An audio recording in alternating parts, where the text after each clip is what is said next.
All right, everybody, it is Brandon Marshall time. Brandon, as always, great to have you. One of the biggest storylines this entire season, the refs. Seems like every week we're talking about the refs, and of course this week it's that Kansas City offside. So, what say you? Okay.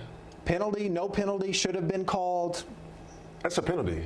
I mean, he was clearly offsides. He was clearly ahead of the football.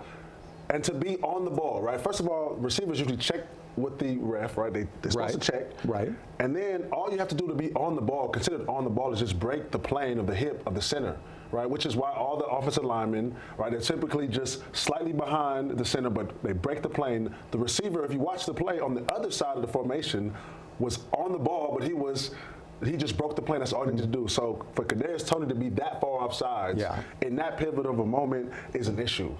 When it comes to refs, are we being too whiny about it, like just in general? Because again, it's one of the biggest storylines of the entire season, or is it just that bad?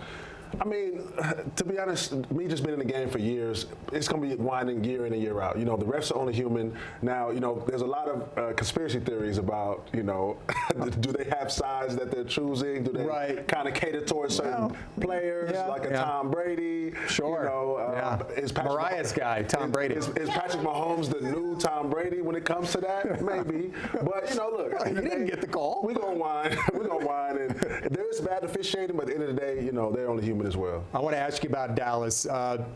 Maybe their biggest win in years against Philly. Is it safe to say that this team is legit, like legit? Yeah, no, I think they're legit now. And because they finally got that signature win. Now, Philly was coming off a stretch, right, where they played a lot of great teams, Buffalo, San Francisco.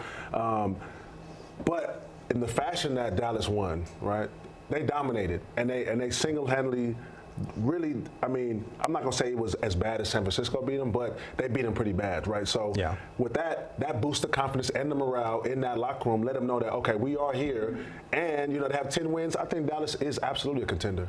Real quick, almost out of time, your former team, Denver, now just one game behind Kansas City. Yeah. They going to make the playoffs? Absolutely. Look at their schedule, right? We got, now we have Detroit coming up, right, which is a tough matchup. But they're flailing now. They are flailing, especially when they play against Chicago. But I would say, the rest of the schedule looks kind of cakeish. And I'm gonna say cakeish, not saying we're the greatest team, but it looks a little. They're all winnable games, right? Sure. So I believe that Denver will walk out of here with 10 games.